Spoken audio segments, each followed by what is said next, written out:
Apologies. Let's go live now to Geneva and have a listen to UN Special Rapporteur Francesca Albanese. Those who are following this press conference from afar.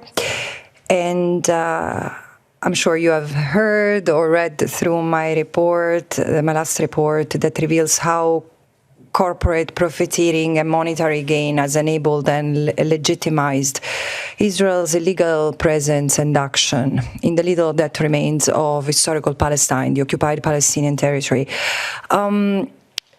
What I'm going to tell you paints a very grim picture. In many respects, I could have written this report 2 years ago, and it would have been a fair exposure of the economy of the occupation, made of two pillars: a pillar of displacement, a pillar of replacement, held together by an ecosystem of enablers, from financial actors to institutional knowledge production actors like universities and even charities.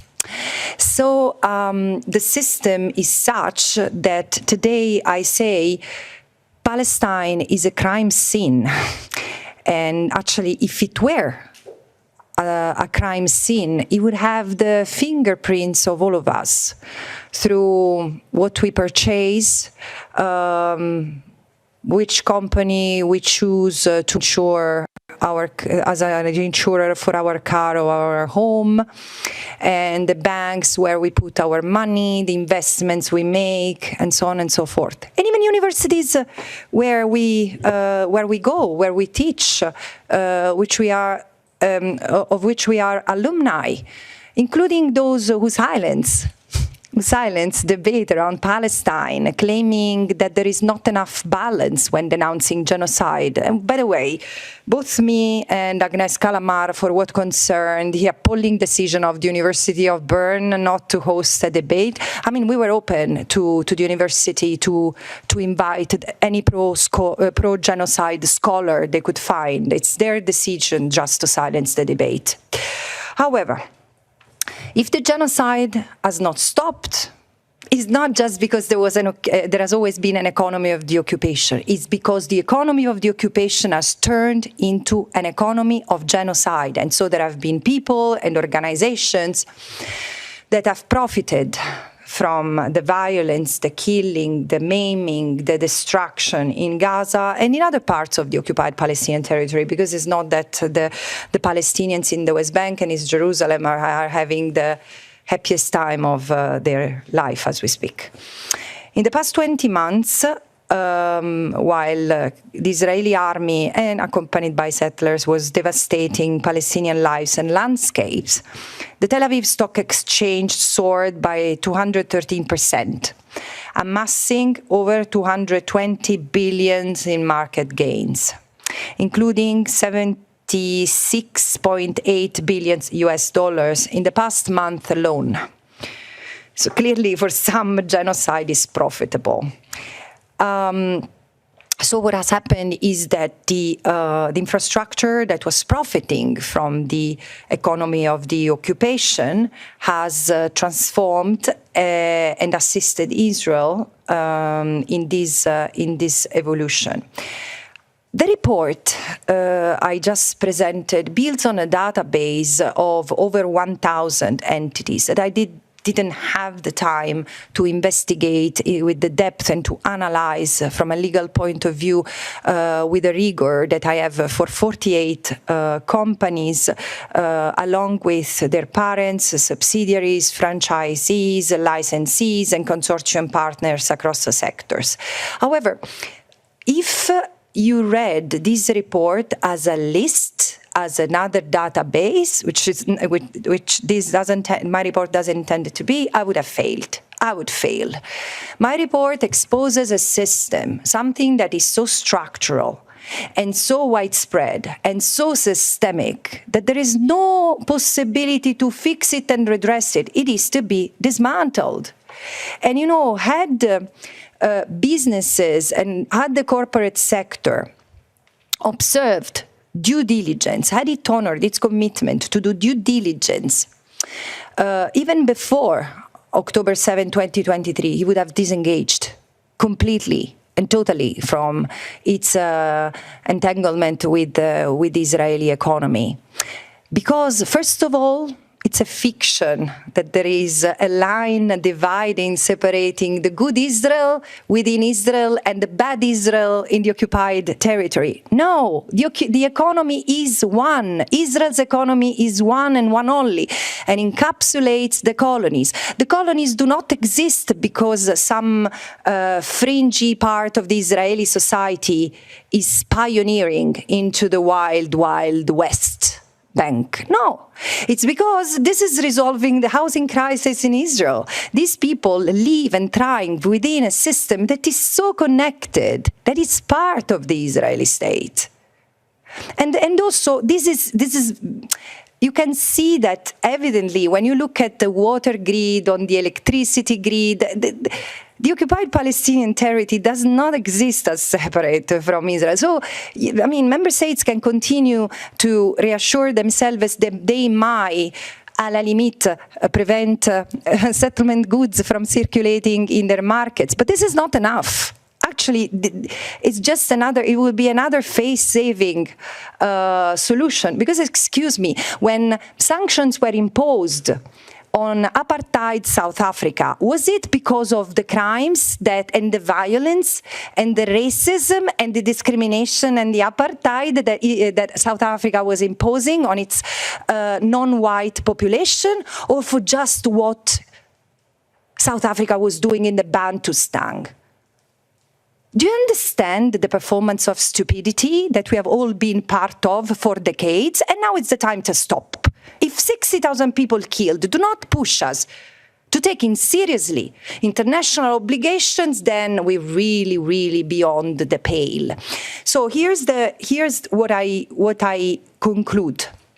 There is no possibility to stepping out of this situation other than for member states to do what the International Court of Justice demands through its ruling and through its provisional measures. Imposing an arms embargo immediately is not about asking for a ceasefire. This is not a war. This is a genocidal campaign. And it's clear, and now it's either carried out under the pretense of humanitarian food distribution. This is a death trap. And we should learn really to be honest, including yourself. I mean, I've been really, really generous to the media because the first corporate entity to be investigated in this mandate was yours. And it will come. But again, now it's time for an arms embargo, and it's time for businesses to cut ties with Israel. The very fact of engaging in something that concerns and translates into economic gain and profits, it's problematic, lest the companies and their executives are ready to face responsibility and even criminal liability. Thank you. Thank you, Special Rapporteur. She will now take questions. We'll start in the room. Yes, please go ahead. Thank you. The 48 companies that you name in your report, is there anything that you think the customers of those companies ought to be doing? Thank you.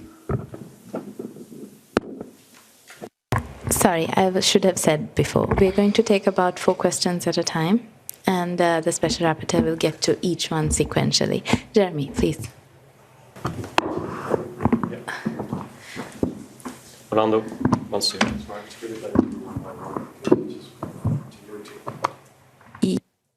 Understand. Just a second.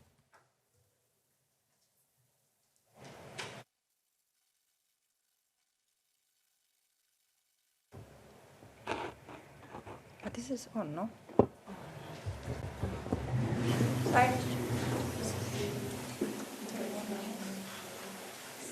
Okay. No problem.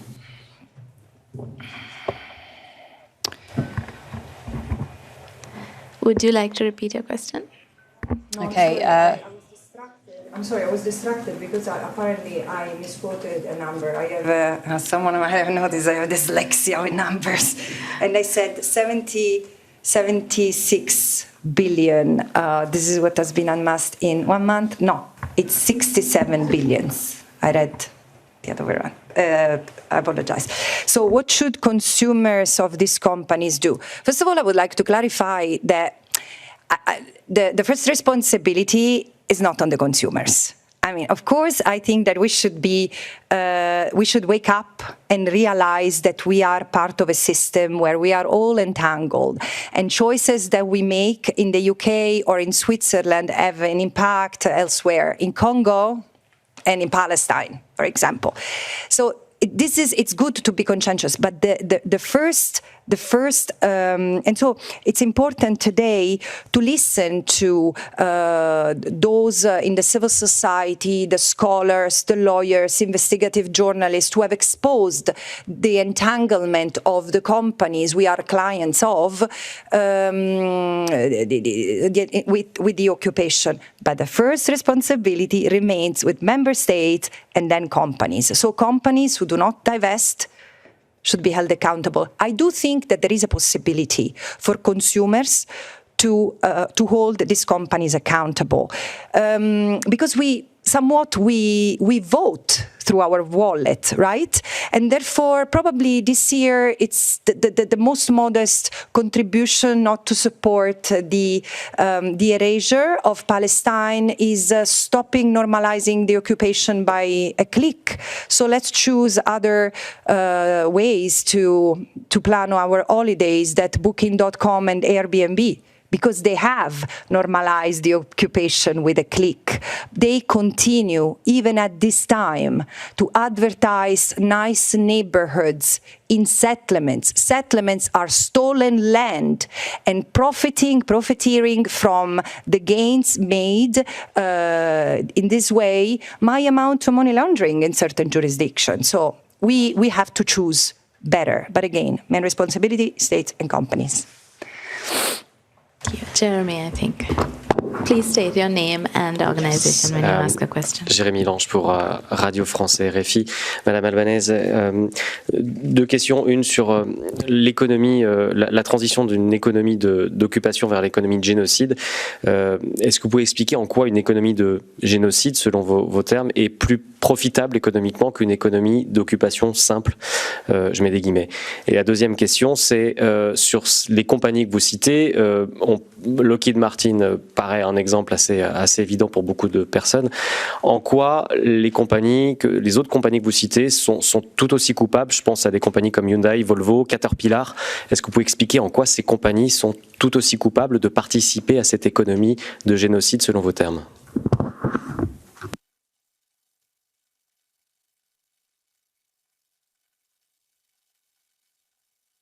Je peux vous répondre tout en admettant que cette enquête que je menais m'a tellement choquée que je pense, voilà, là aussi ce que vous percevez. Okay, we're just listening to the UN Special Rapporteur, Francesca Albanese. She's just been presenting a new United Nations report in Geneva.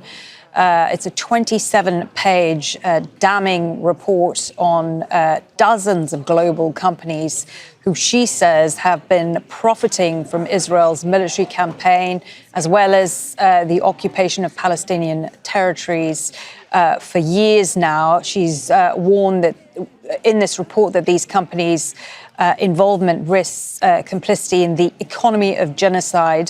This is the title of her report, From the Economy of Occupation to the Economy of Genocide. She's just been taking questions from the media. She's identified over 60 companies, many of them based in the United States and in Europe, all directly or indirectly supporting Israel's ongoing assaults on Gaza, as well as I mentioned, that the long-standing illegal occupation of the West Bank. Okay, so as I mentioned, she's just answering questions from the media. That was a question she received in French, which is why she's obviously speaking in French. Perhaps we can go to our correspondent, Gabriel Elizondo, who is standing by for us from UN headquarters in New York. So, a lot of information from this report already leaked earlier in the week. Tell us a bit more about the details of the report. Yeah, first of all, let me just again set up what we actually are watching here. This is a report by Francesca Albanese, the UN Special Rapporteur for Palestine, and her report that she spent months working on was actually released late on Monday, and she presented it to the 47-member Human Rights Council this week. Now, what she is doing is she's sort of giving a summary to the media and taking some questions, as we've just seen there. So that's kind of a broad overview. This report, as you mentioned, is certainly very damning. She looked specifically at companies that were involved or are involved, according to her allegations, in illegal activity that helps fuel Israel's war crimes in Gaza and their crimes in the occupied West Bank. That's the big picture here. I think the big headline out of this is that she's identified specifically, or she's named specifically 48 different companies allegedly involved in some way, shape, or form. She started this press conference with some very strong words here. She said, "Palestine is a crime scene, and the fingerprints of all of us are on it." And what she meant by that was, she said, by where we purchase our products, what companies we choose to associate with, what banks we put our money in, and what investments we choose, all have some bearing into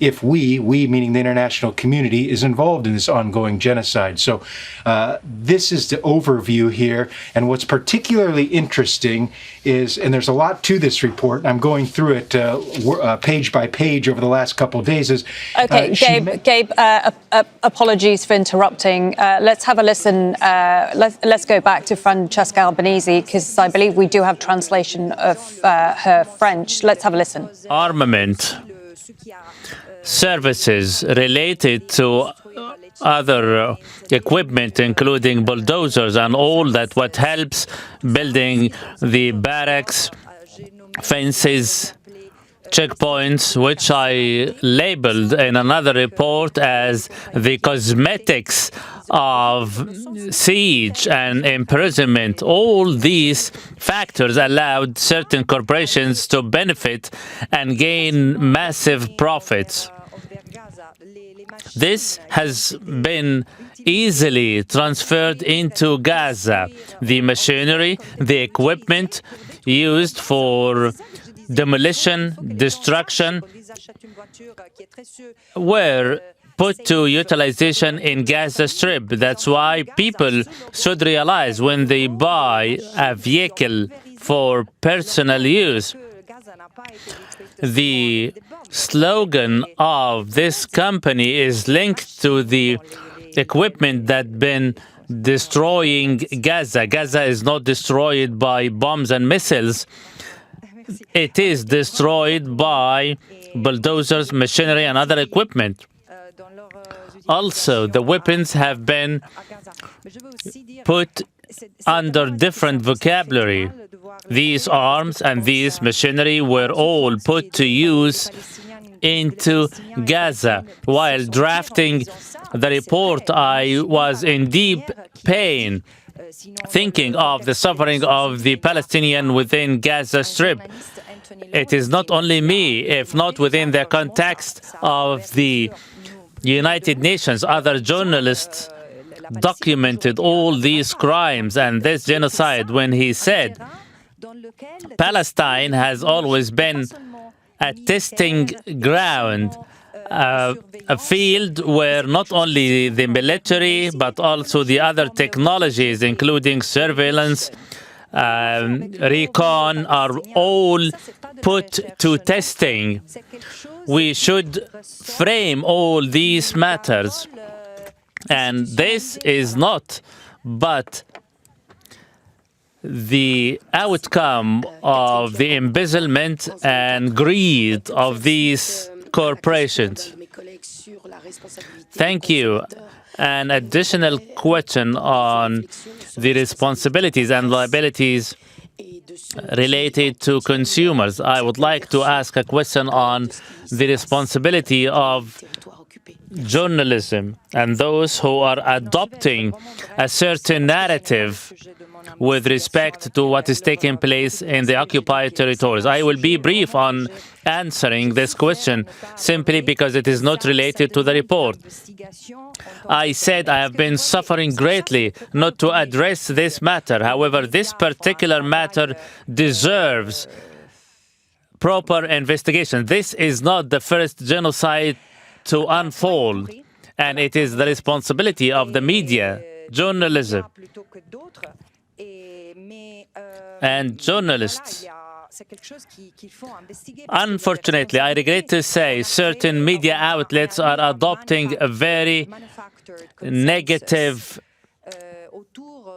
course, and there is been a fabricated consensus adopting certain narratives defending Israel. However, on the long run, this was not beneficial to Israel or the Israelis.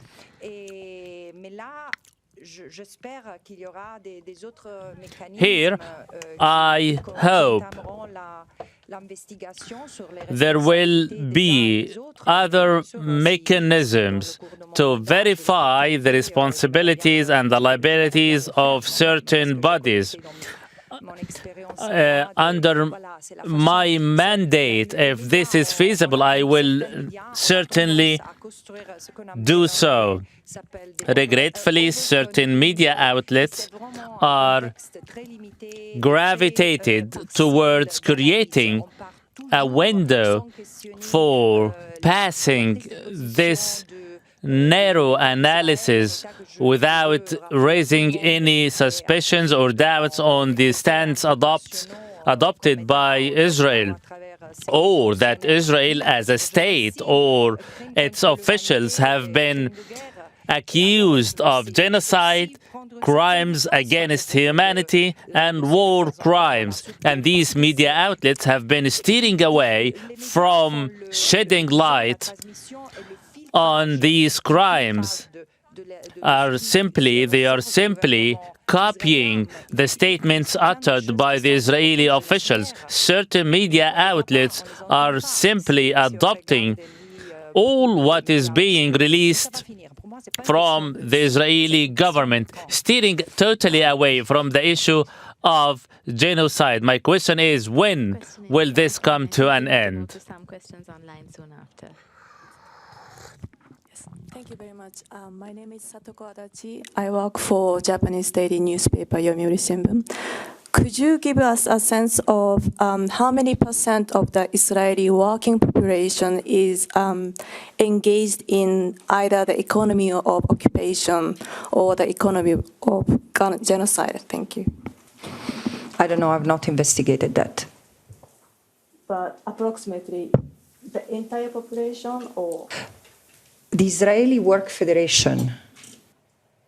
Sorry, probably I didn't understand. You didn't understand? Okay. I repeat my question.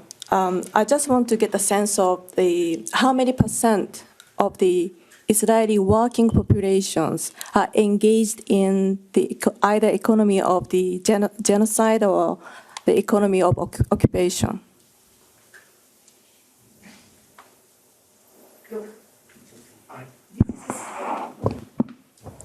Can you hear me? So, looking at the surveys, I can tell you there is still a lot of support, ideological, political support for the choices the Israeli government is taking when it comes to Gaza, the West Bank, and East Jerusalem. While there are brave Israelis and international activists, the only ones who stand with their own body in between the soldiers, the armed settlers, and the Palestinian villagers attacked, the majority is either inactive, indifferent, and there is a significant part of the population which supports the most settler, the colonization-driven government, more explicitly colonization-driven government that has ever led the state of Israel.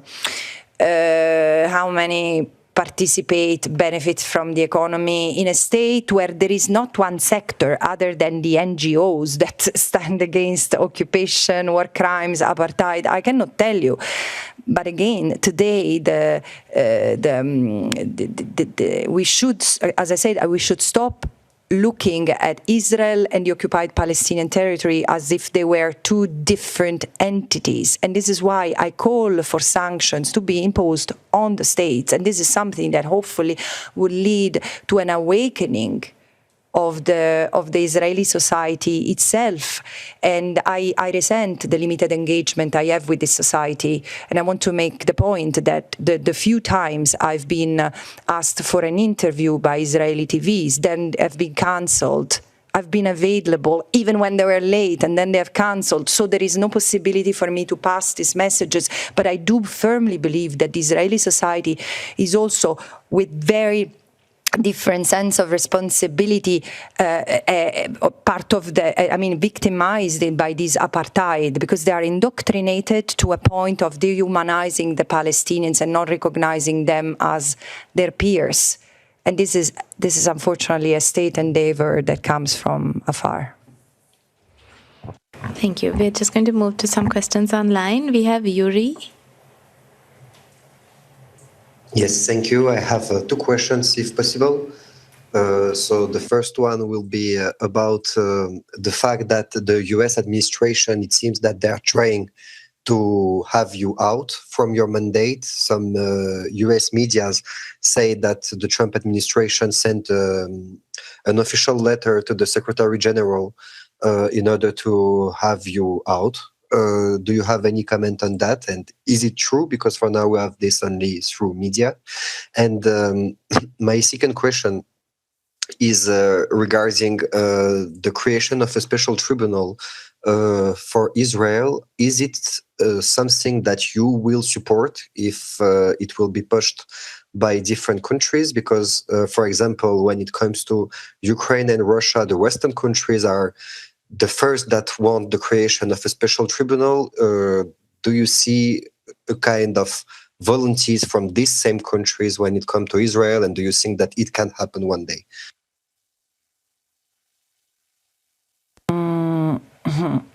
I serve with a lot of pain and sacrifice this mandate upon request of the Human Rights Council.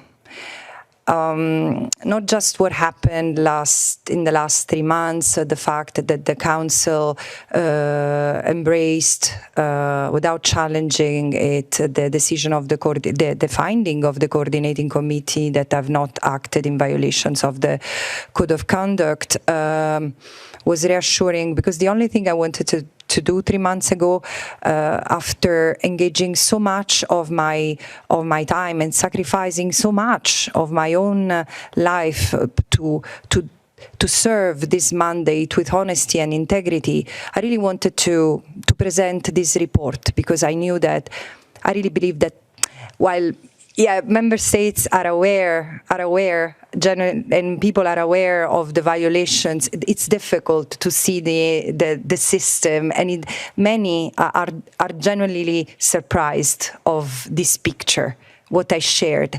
And what reassures me is that what I've seen today in that room at the Human Rights Council is something I've never seen. Forget the applauses, but I've never seen such a almost wall-to-wall support and endorsement for my mandate before. So I accept that there might be some divergent views, and we can live with the fact that we agree to disagree. I'm a UN Special Rapporteur, and I should be respected as such. If any member state has issue with it, they can talk to their colleagues in the Human Rights Council. And the creation of a special tribunal.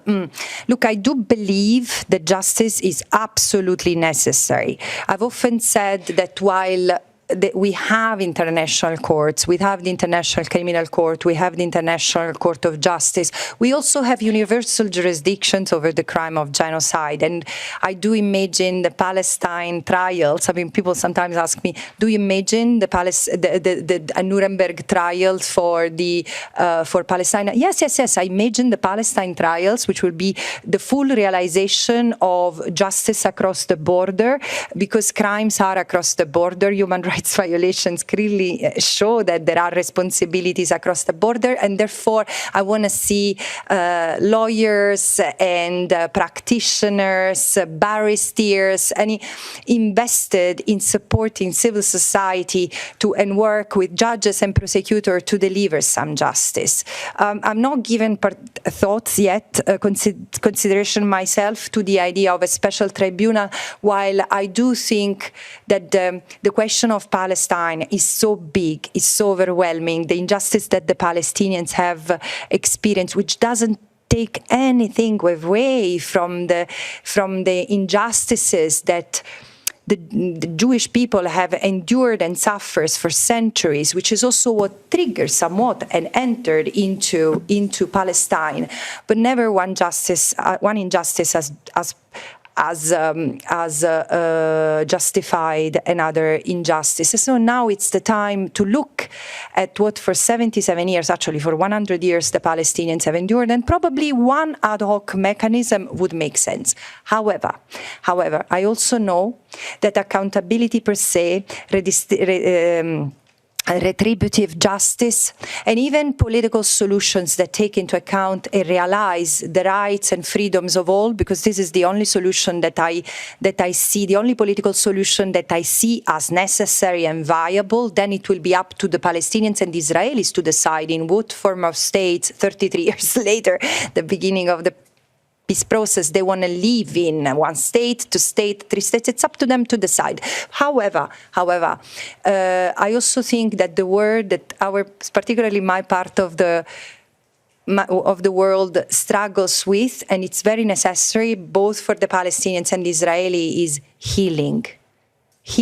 There is a huge sense of trauma, and probably we can't even reckon the depth and of it right now, as the Palestinians in Gaza will have to survive, will have to be helped recover from what they have suffered. And they will need all our humanity, all the humanity that we have been prevented from showing them, but also the Israelis will need healing, because when they will realize what they have done in the name of an ideology that has turned into a political doctrine and that has sent its youngest citizens into carrying out a genocide called a war of revenge, they will need more support than others in staying solid and mentally sane.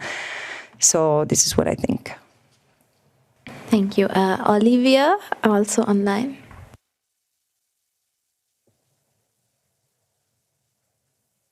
Thank you very much. Ms. Albanese, Olivia Lepadova from Reuters here.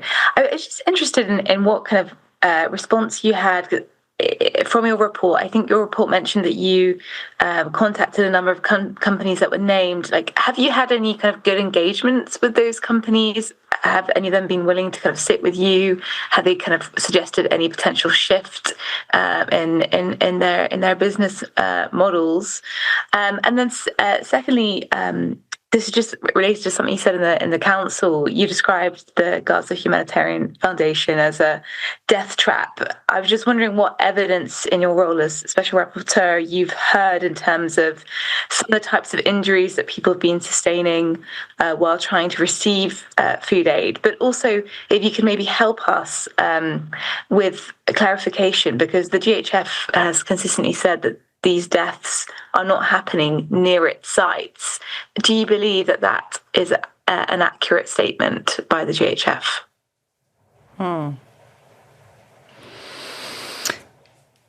So first of all, I've notified all companies that have been named in the report, And I've not just shared with them the facts that I found in violation of international law.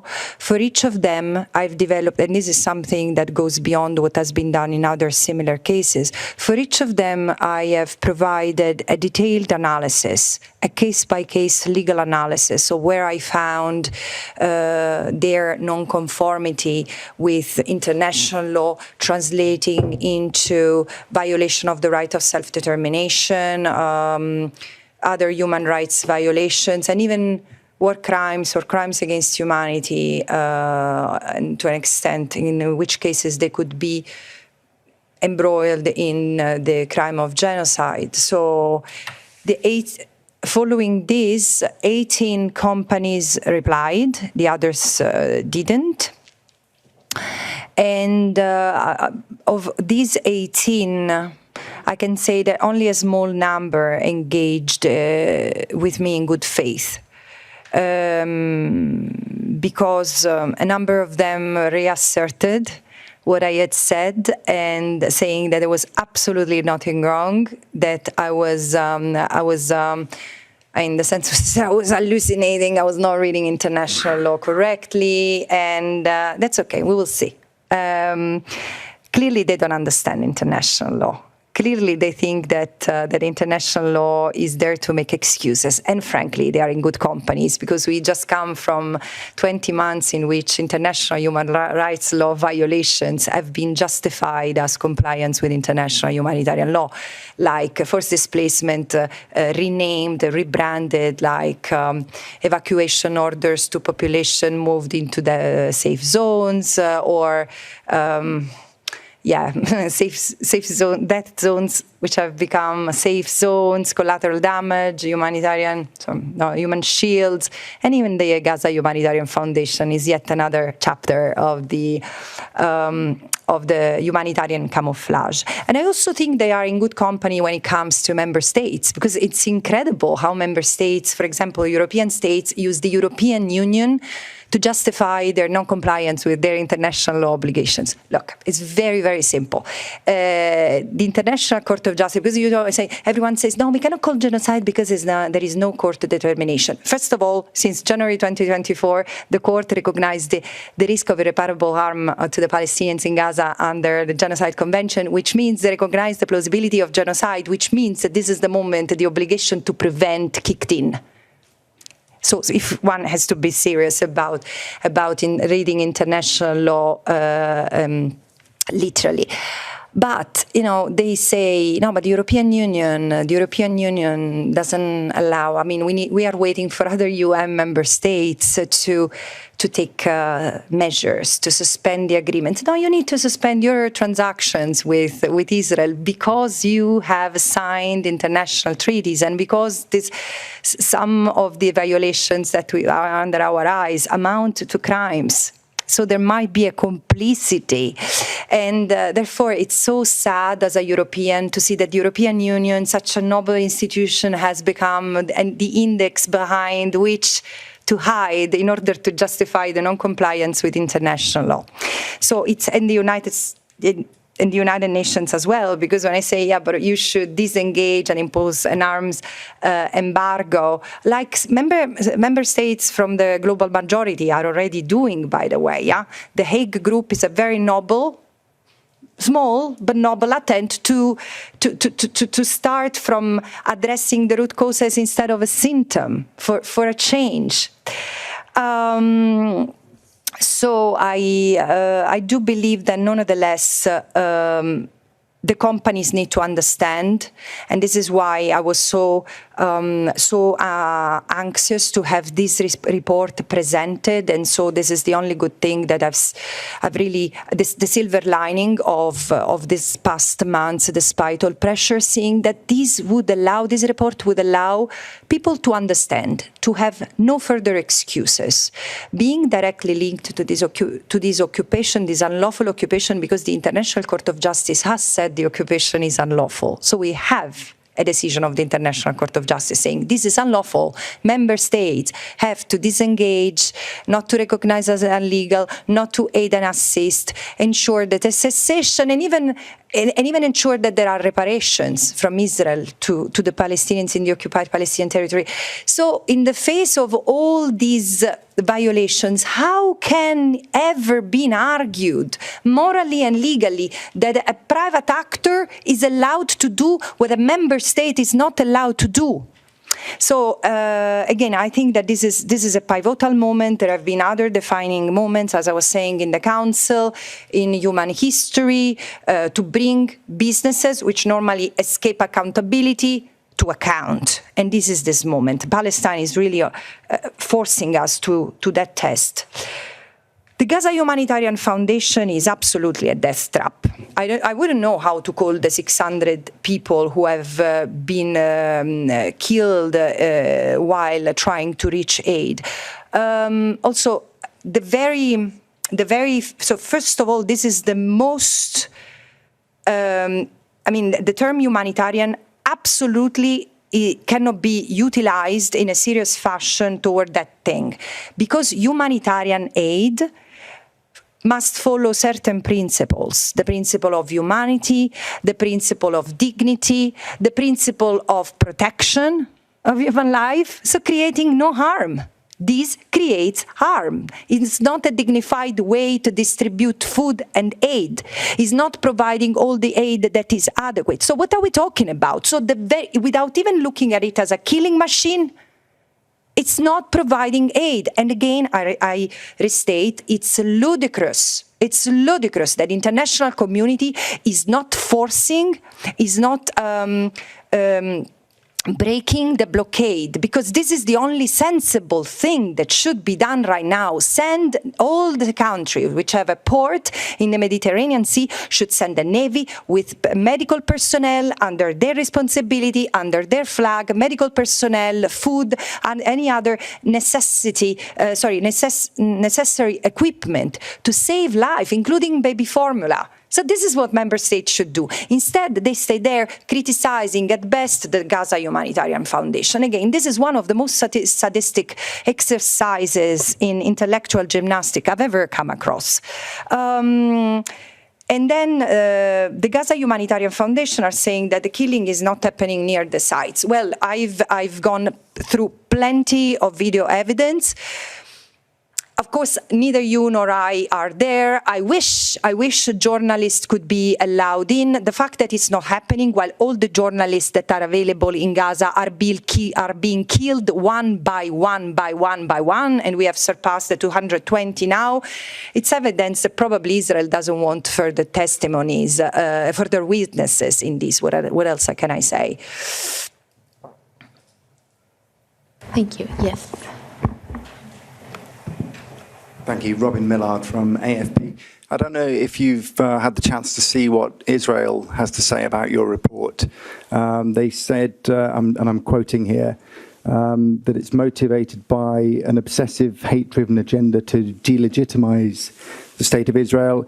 And they say that your report is, again I'm quoting, is legally groundless, defamatory, and a flagrant abuse of office. What is your response to what they have to say? Thank you. I have no comment.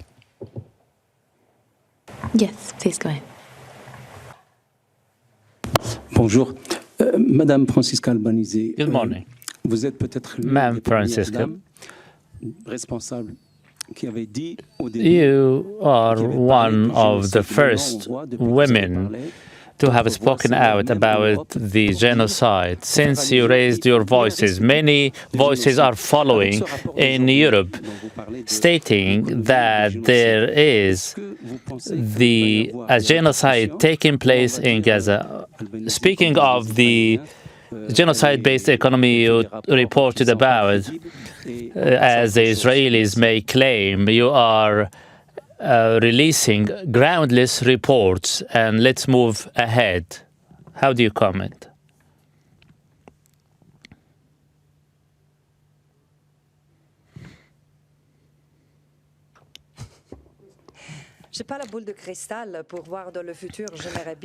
I don't have a crystal ball in order to foresee the future. I would have loved to have one in order to see the repercussions of the report. All I can see is that we are at a turning point. We are at crossroads where we should choose which path to follow. And I believe the wind of change started to blow, first among the people, average people, laymen like me, myself, and you, those who are not in control of weapons, algorithms, or fortunes. They cannot withstand watching the dead bodies of innocent women and children blown to pieces. They wish to see justice served. They can no longer tolerate to watch these scenes. And I believe we have all been injured and suffered watching this unfolding on daily basis. What will happen if this continues? What took place in Lebanon, what took place in Iran is totally unlawful, illegal. This is beyond question. Initiating belligerence and war, aggression against any state without any justification is unlawful. It is an aggression on a sovereign state. It is a violation of the UN Charter. This is happening in a methodological manner. 71 non-member states have nothing to gain from this partnership.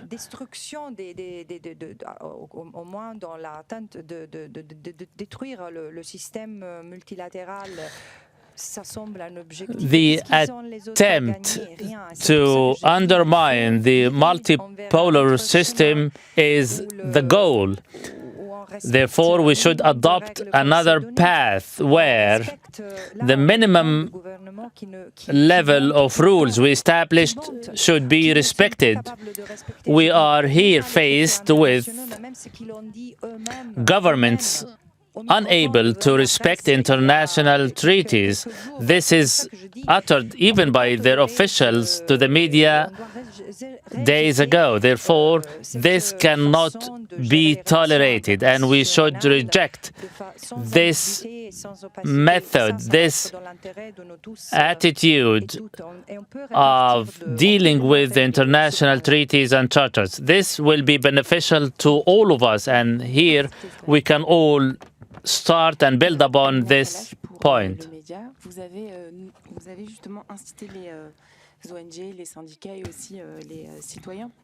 You requested individuals, NGOs, the international community to beef up the boycott campaigns. What are the tangible results you wish to achieve? And you, especially that you have named international corporations in your report.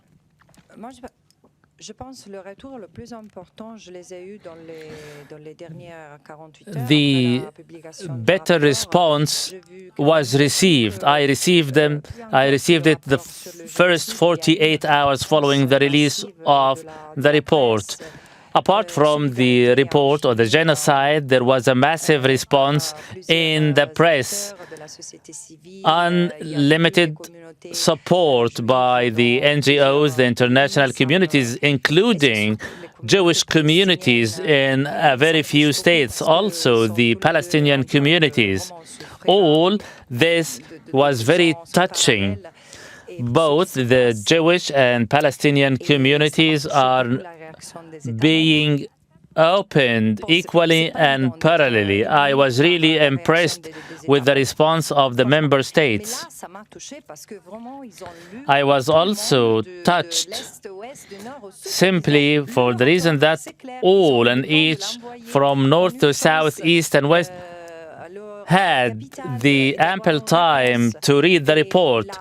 There was enough time to circulate the report among all the world cities, capital cities, and the majority expressed their support to me, to my report, and to my mandate. And this is a strong response to the states who raised accusations against myself. I believe the states who leveled these accusations were not aware of the realities on the ground. However, this does not matter. I have enough strength to spare myself of any threats or any attempt to smear my reputation. I am working as the special rapporteur on the human rights, and this is part of my responsibility to act. With respect to the second part of your question,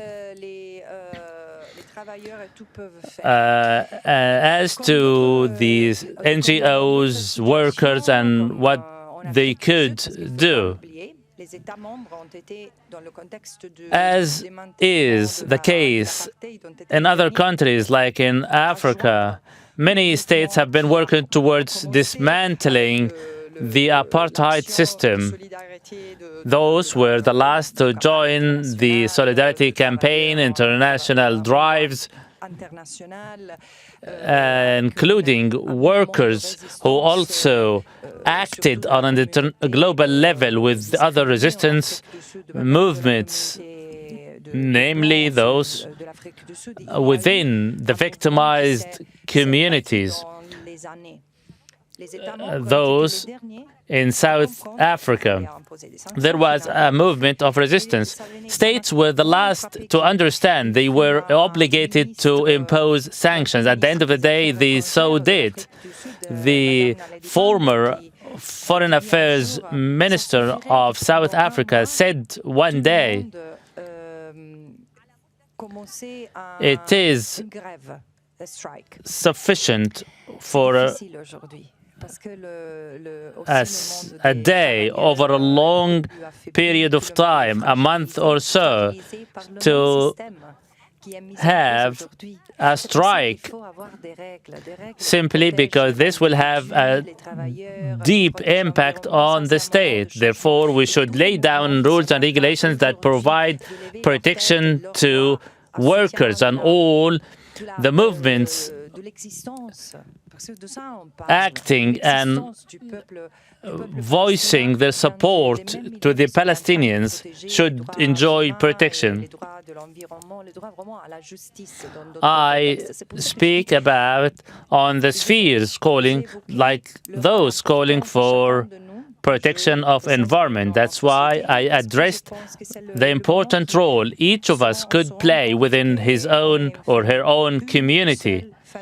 I believe this is the moment we should all realize that we are all part of the human family, regardless of our ethnicities, races, nationalities. We should all embrace love in our relations, and we should realize that the regime or the system cannot change unless change takes place within each and every one of us. Thank you, Ms. Albanese, for this presser. I just want to return to the Gaza Humanitarian Foundation. And after the way you described the organization, I want to ask, what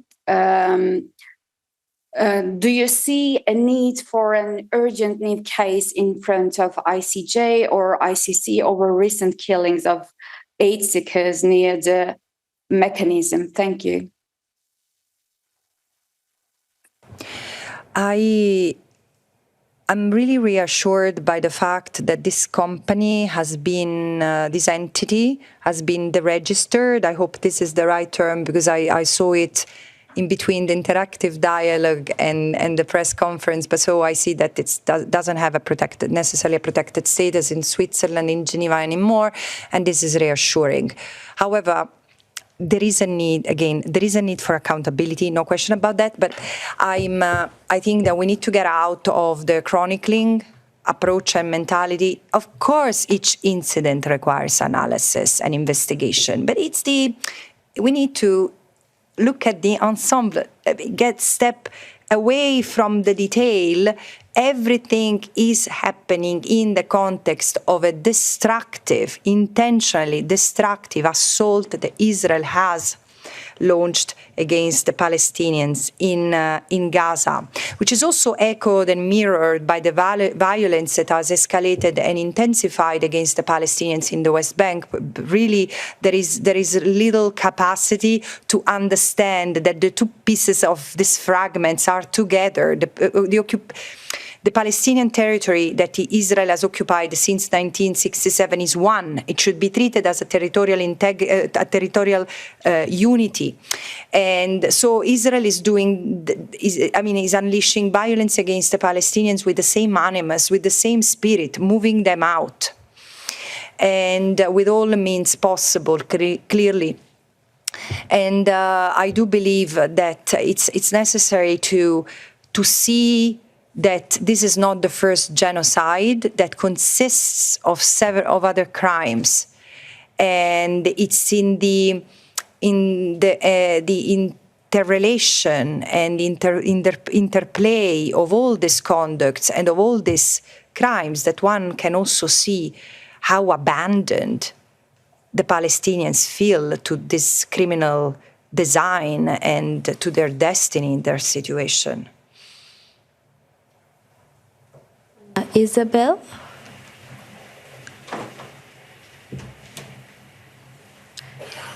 Yes, good afternoon. Thank you very much for this press conference.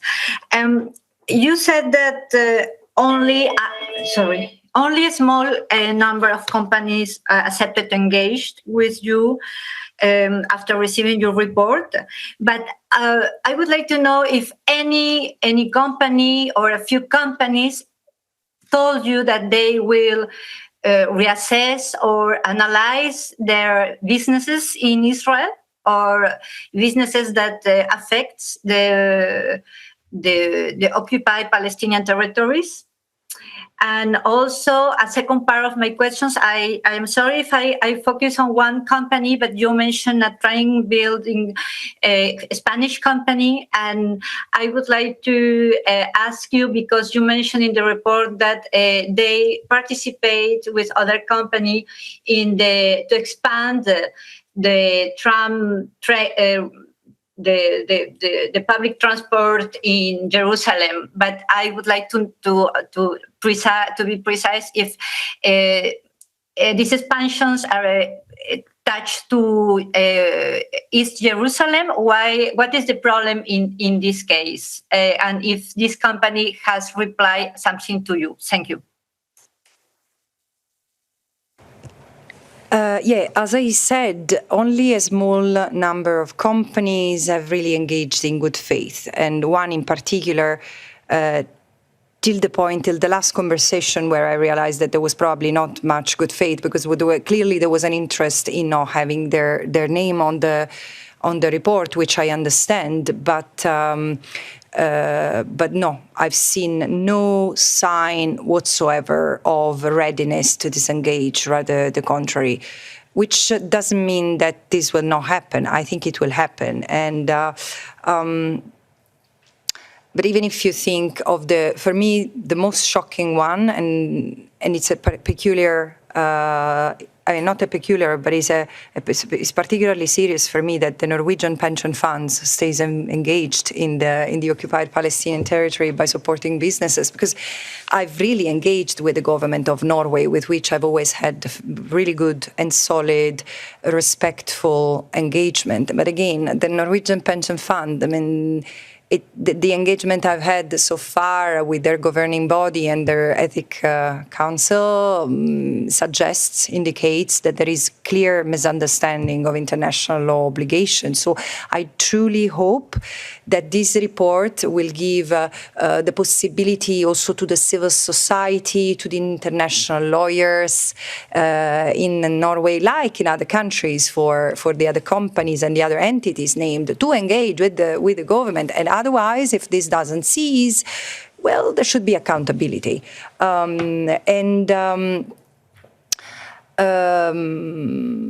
So, for example, again, staying in Norway, I've seen parliamentarians, for example, starting to confront the government more robustly. I've also seen in recent hours the divestment from 2 companies, which I welcome, and this needs to continue.